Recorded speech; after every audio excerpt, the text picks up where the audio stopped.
Welcome back. I'm going to do a storytelling session. So we'll just wait till some people show up in the live. Better keep that light on. And we'll see what the temperature is in the room and see who shows up. And that'll dictate which story I'll tell. Um, I am a professional storyteller. I've done a lot of storytelling in the early and mid 2000s. I haven't traveled to do it since 2013, I think was the last time I traveled around to do storytelling, but I have done storytelling since then in my home community here in Fort Smith, Northwest Territories. Um, yeah, I am so grateful to Ben Nind. He was one of the major catalysts to bring me into the world of theater, and Natalie Lavoisier for bringing me into puppetry. So that was amazing. We did a lot of amazing work, and so grateful to meet all the storytellers that I worked side by side with, and puppeteers, and theater actors, and directors, and stage handlers, and you name it. It was such a blast. I did a lot of um, documentary kind of things when I worked with the park. So you might recognize my face from the early to the mid 2000s on National Geographic for Kids, um, the Discovery Channel, APTN, all uh, these networks that were doing stories on the Salt Plains and Wood Buffalo National Park and Buffalo. And, oh, yeah, CG Kids. So that's,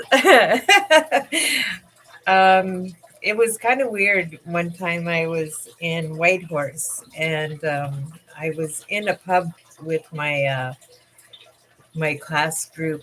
We were doing a leadership program, and we were in Dawson City, Yukon, and in one of those old time uh, pubs. And there was a lady at her table, a local, and she was sitting across from us. She was a little bit younger than I was, and she kept staring at me. And finally, she was like, I saw you on APTN. I saw you on APTN. And I was like, oh, yeah, I was on APTN. So for the rest of the night, I felt really self conscious because she kept staring at me. Oh my God. So I kind of had a glimpse of fame there for one evening, and thank God it didn't last very long because I don't know how that that would go, like, for the rest of my life, being recognized, and people going out of their way to um, befriend me, I guess. I don't know. Not befriend, but just being starstruck or something, you know. Oh, it's crazy. Um, I also did a gig in Ottawa. That was the last storytelling in 2013. And there I met a lady from Nunavut, and she did cooking in her own kitchen in Nunavut, and they would air her, regularly on CBC television. And I used to watch her all the time. So when I met her out there in Ottawa, I was telling her, she was an older lady, and she's like, I didn't know everybody was watching me. I was like, everyone in Canada, possibly further, outside of the country. Like, you're famous. I told her, and she didn't believe. Well, she didn't realize it, I guess. She believed me, but she didn't realize that, there's millions of people watching her. So that's pretty wild. And yeah, so that was neat storytelling. um I don't see anyone in the chat yet, so we'll just wait a little bit longer. Maybe I should text my daughter because she keeps uh missing my lives and complaining. No, I'm just kidding. Not complaining. Just saying, damn, missed your live again. Busy at work. Um, so I'll just let her know that I'm live again here, and see if she shows up. So yeah, that's my little brush with fame. But when we were in Ottawa, I had a pretty big audience. Not the largest audience that I've had. I guess the largest audience would be when I had 500 people in an auditorium. But in Ottawa, I was I think it was stage 4 or stage 5. And there was 180 people in there. And, they were sitting at their little tables having their drink and whatever. And all the storytellers performed before me, and I was the closing act.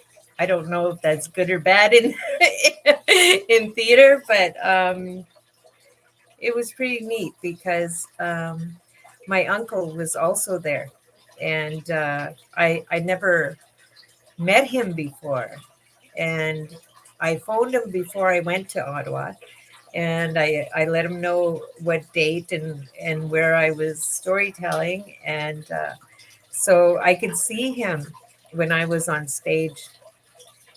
And the story that one of the stories that I opened with actually had him in the story. So I was able to meet him for the first time. And yeah, my dad and his brothers moved to Canada in the 60s from Germany. And his youngest brother lives in Ottawa there, or, just a little ways out. And he left Fort Smith before I was born. And this was the first time we met. So it was really, really cool. And it was cool for him because I was telling the audience a story with him in it. And of course, I ended up pointing, and saying, this is my uncle. And, everybody was able to see. And it was really neat. I did, my set, and my uncle, of course, was waiting after I was finished, and wanted to go for coffee so that we could sit and talk together. And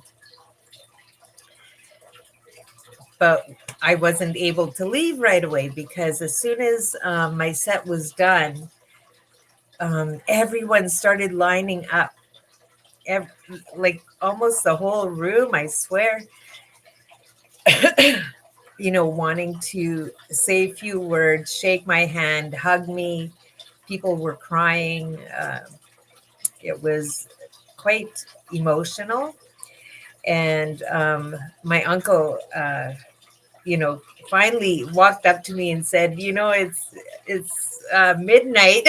Let's get going before the coffee shop closes and all this stuff. So I just, talked to the crowd that was still lined up wanting to speak to me, and I let them know that, it's time I got to go for coffee so that I could, spend a little bit of time with my uncle before he had to go home. So me and my uncle, my auntie, left out one door, and people trailing behind us kept coming up and hugging me and stopping me. And finally, we just got to the car and broke away from the crowd. It was amazing. Uh, but it was fun to be in the spotlight. The adrenaline was such a rush. And but you know how actors always say it's really hard to be on the road because it's so lonely. I found the exact same thing. After the rush of being on stage and performing for, a lot of people in a theater who stand up and applaud you and bow sometimes, and or whatever. I bowed and stuff like that. Like the excitement, the adrenaline, and everything just flowing. And then all of a sudden, you're sitting in your hotel room all by yourself, quiet, no one around, away from your family for weeks at a time. And yeah, it got lonely on the road. Yeah. But I'm glad I had a little taste of what it was like to reach out and be a part of a large collective, I guess, right? And yeah, yeah, one of the many journeys in my life, um, storytelling on the road. Uh, my chat is for subscribers only. So if you want to chat, you need to subscribe to my channel. And you need to wait at least 1 minute before you can type anything. So I think I'll do that for a while. I'll see how it goes with and without, because I don't want to be bombarded. I'm just kidding. I don't think I'll be that famous, but we'll see. We'll see if it becomes a problem. Maybe we'll do that more often. But I did a live today where I didn't put the restrictions on, and I had about 5 to 6 people.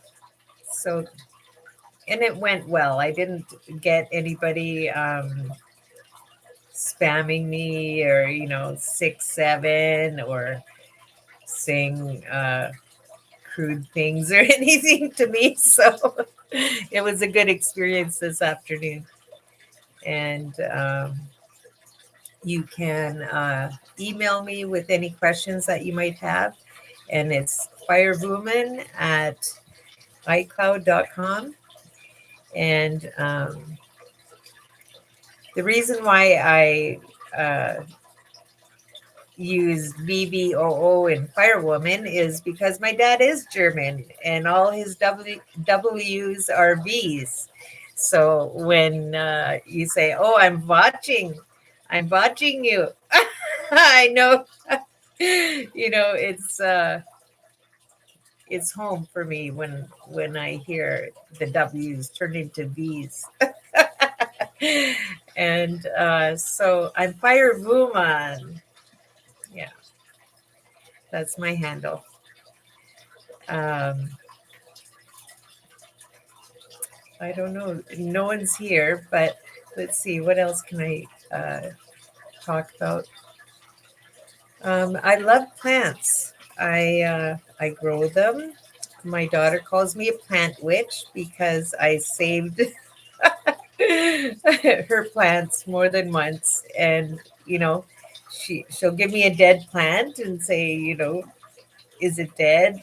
Can you revive it? And a lot of times I revived her plants and brought them back to life and gave them back to her. But yeah. So I'm the plant witch. uh, the kitchen witch. That's another thing that I dabble with, kitchen witch, because I make medicinal herbs and stuff like that. I harvest them, I process them, I make salves, teas, and what have you. And so that's where the kitchen witch comes in. And yeah, I really love my plants. They're just like, they're sentinel beings. They're alive. They can hear you. They feel your energy. Yeah. I'm looking at my Hoyas up here. You can't see them, but they're beautiful. And yeah, I love plants. Uh, when I was younger, I didn't know the value of plants. And for some weird reason, I didn't like poplar trees. It's so weird because they are very beautiful. They're a beautiful tree. And for some reason, I just thought they were so ugly and like a weed or. And I moved down south for how long? Um, oh, 3 or 4 years. Sorry, my radio turned on. I better go turn it off.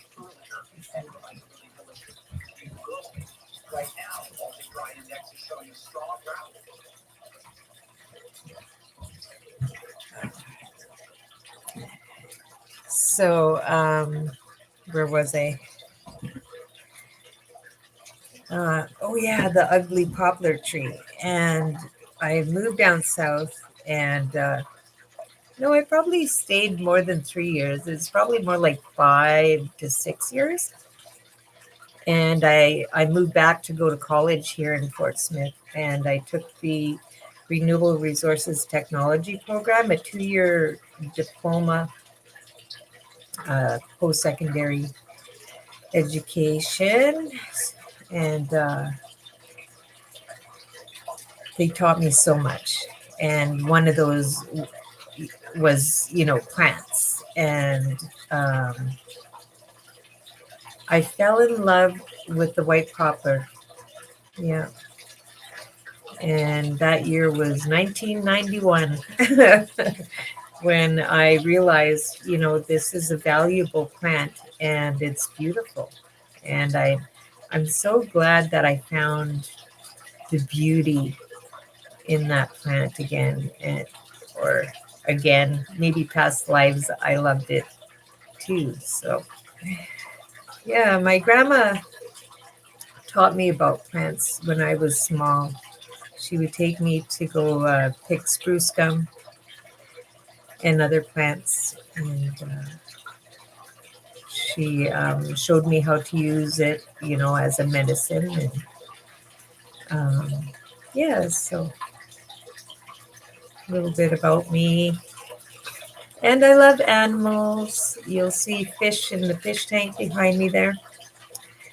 There's a big black pleco. His name is Dark Knight, aka Gilbert. And I have two large goldfish in there. The big one, my oldest grandson named Woodlock, and my youngest grandson named the smaller one um, Chicken Jockey. Yeah, so I thought I would do more storytelling. Oh, here's a good story. Sitting right in front of me. You see this brass horse? I was playing around on eBay one night at my mom's, and for some reason, I was on my iPad with no glasses on. I don't know. Maybe my eyes were good enough to see pictures and stuff, but I couldn't really read very good without my glasses, even back then.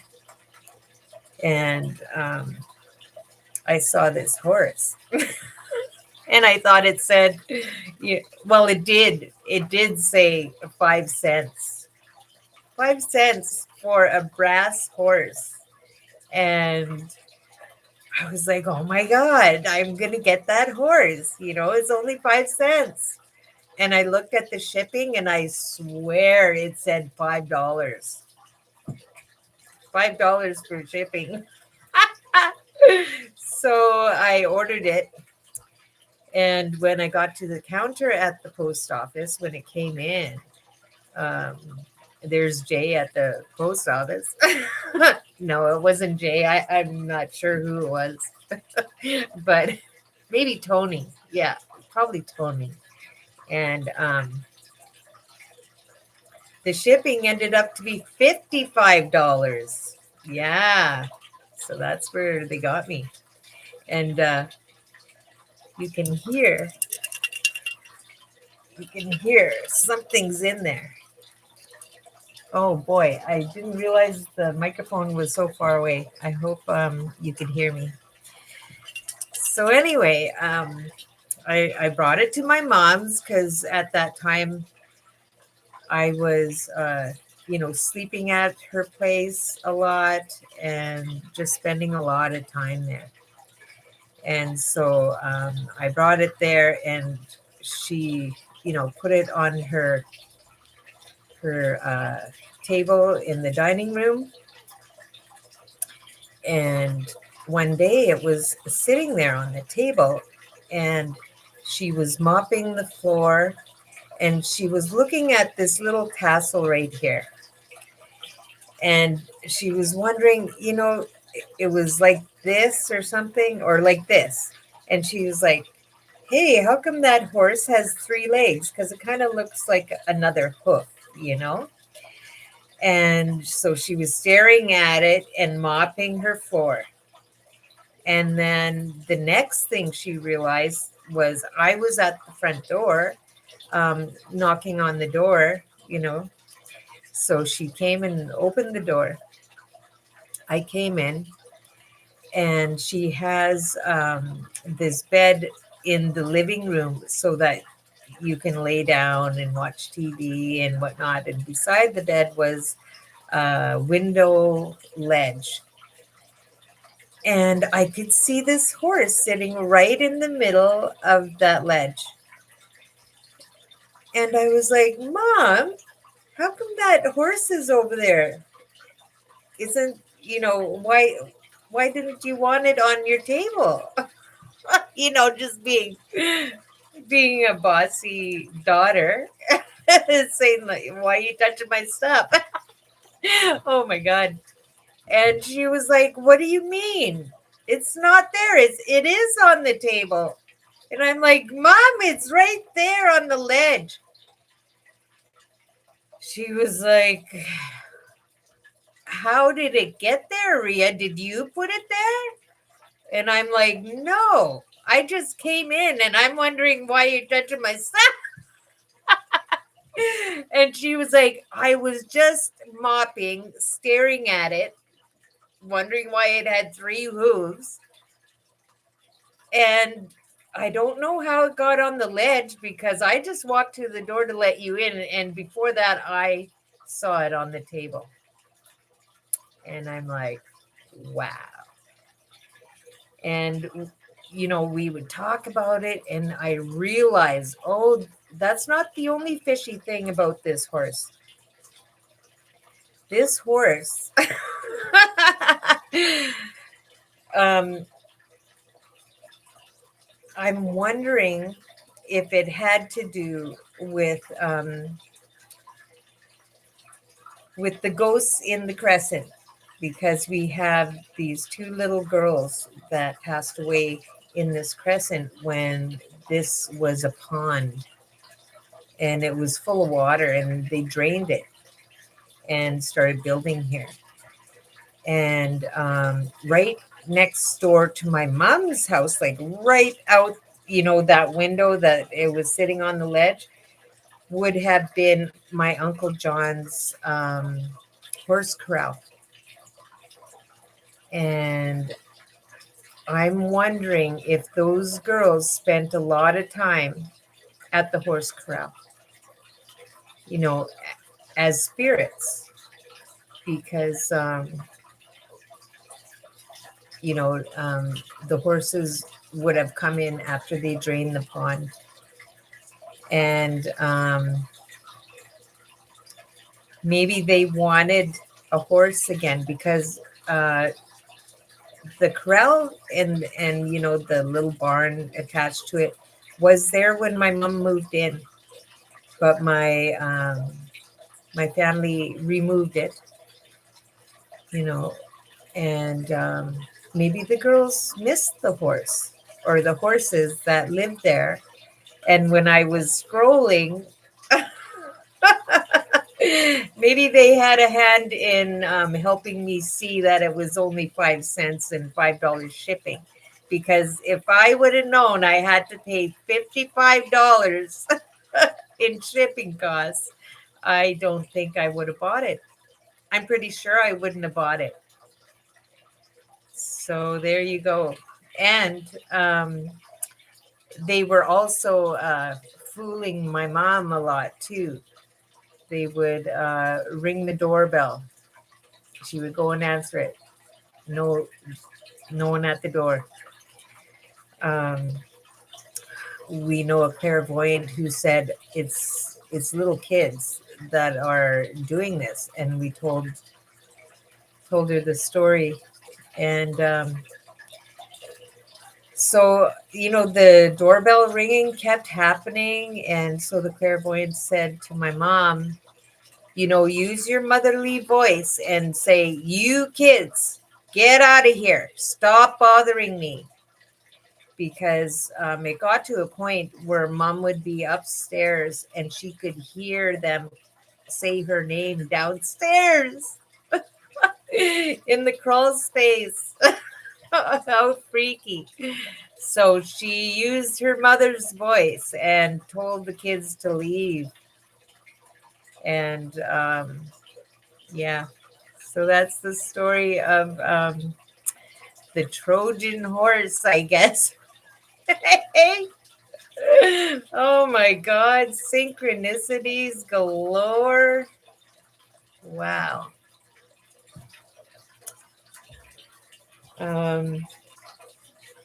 Yeah, I hope you enjoyed that story.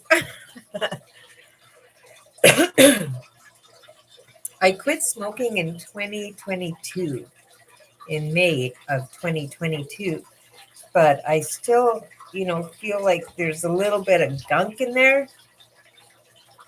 And being around the campfire yesterday, I think that little bit of smoke created some mucusy yuck. Yeah, because it's been a while since I smoked cigarettes.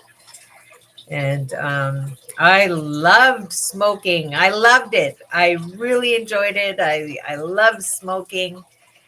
but I was no longer able to sing. I was, short of breath. I was coughing and hacking all the time and spitting gross shit out of my lungs, and just got tired of it and wanted to quit finally.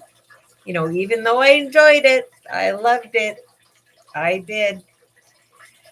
And I was working um, for a lady who had her son offering uh, hypnotism to her staff for free. So I was like, yes, please help me with smoking. So he did one session, one, and I don't smoke anymore. I didn't smoke from that.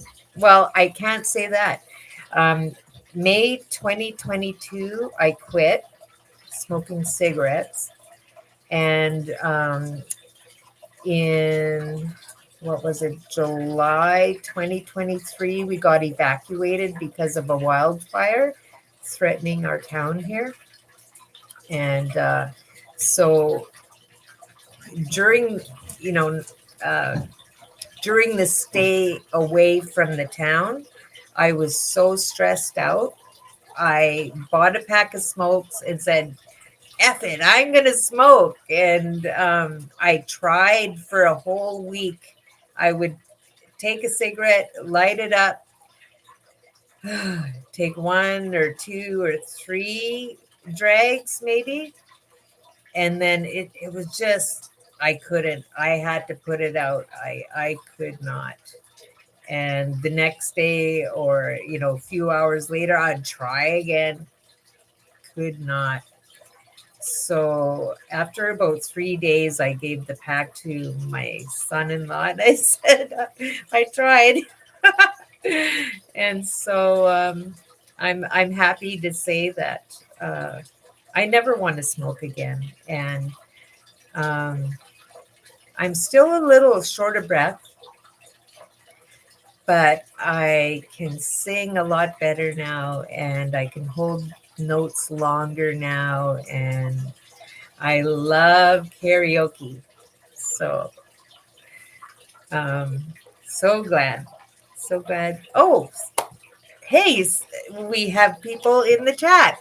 Hi, Raven. Hi, Danny. Oh my God, Danny? No. Oh my God. Oh, Danny grew up in this crescent here. Oh my gosh. Oh my gosh.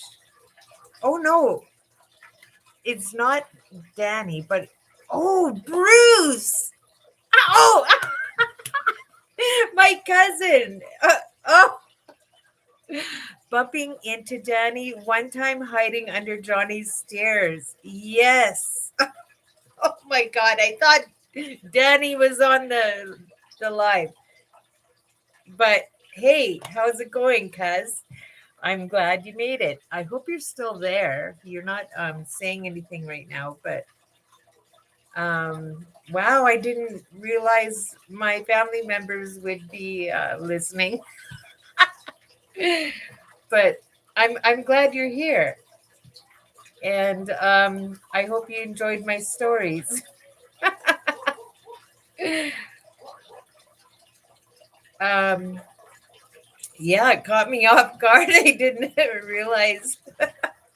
Here I'm looking for people that I don't know on the live chat, but wow, welcome, welcome, Ravenhead, I should say. Yeah. How exciting. um, and I thought Danny Bell was in the room too. So I was wondering, like, how did he figure out I had a channel? But I guess Facebook can go a long way, right? All around the world. So, and yeah, so that was that story. Yeah, Uncle John and his horses. And my dad had a horse or two in his corral. Lightning. I remember zooming down the streets here when they were all sand, no pavement, and riding horses, just giving her down these streets and at Hannigan's, you know, the restaurant. Go to Hannigan's on horseback. Yeah, riding peanuts, walnut. Walnut was crazy. Walnut was a bronco. I was giving everybody a good show one night. Ah, couldn't buck me up though. I was a pretty good rider. And took Peanuts baby Equus in one of the First of July parades. Braided Equus's mane and tail, and Nanette dressed us up like clowns, and that was really nice. Fond memories of our little town here. Yeah. Um, let's see. I've been on for 36 minutes. So I'm going to end the live. And thank you so much, cousin, for being the only one in the chat. I really appreciate it. I appreciate you taking the time to check out my live stream. And yeah, love and light. Keep your head up, stay in the light. Love you guys. Mhm. Oh, oh yeah, I forget how to end all the time. Oh.